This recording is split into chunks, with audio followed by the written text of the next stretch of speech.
दोस्तों, गर्मी की छुट्टियों में सब अपने गांव घूमने के लिए जाते ही हैं। लेकिन क्या हो जब आप अपने गांव जाए और कोई आपका वहां 20 सालों से इंतजार कर रहा हो, वो भी सिर्फ आपके लिए। जानते हैं आज की इस खतरनाक हॉरर कहानी में।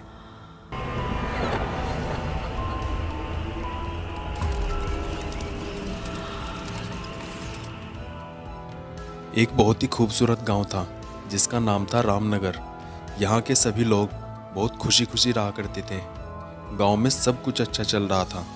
लेकिन इसी बीच अमेरिका से एक फैमिली अपने पुश्तैनी घर में रहने आती है। उस परिवार में पति पत्नी और उनका छोटा सा बेटा था। उनका बेटा जो मुश्किल से 4 या 5 साल का होगा, उन सब के आते ही गांव वालों में खुशी की लहर दौड़ पड़ी।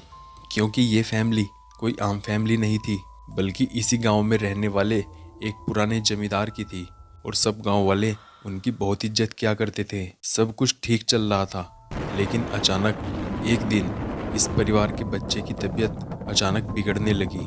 पहले तो सभी लोगों को लगा कि मौसम बदलने से ऐसा हुआ होगा, लेकिन बात इतनी सरल नहीं थी जितना गांव वाले समझ रहे थे।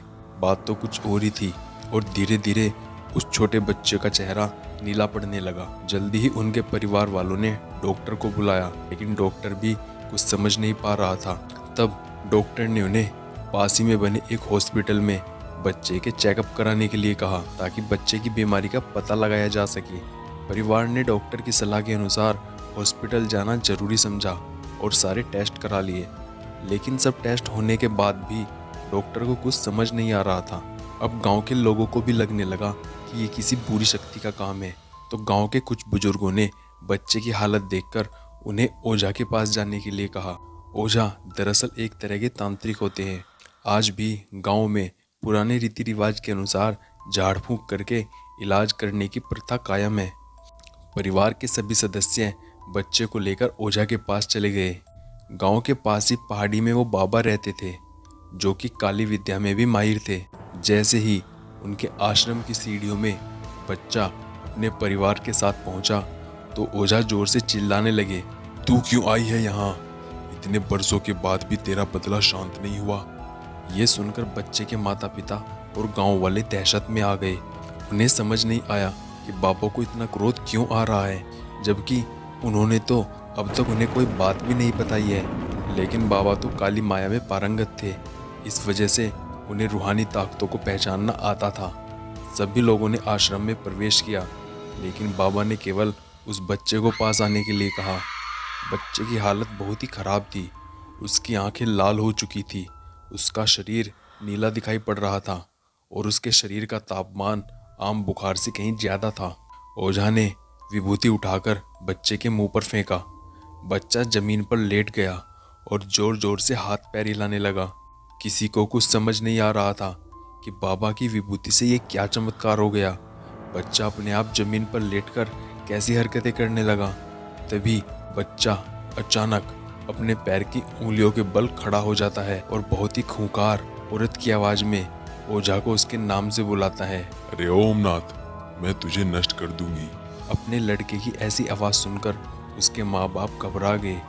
अपने लड़के को इस हालत में देखकर उन्हें कुछ समझ नहीं आ रहा था कि ऐसा क्यों हो रहा है।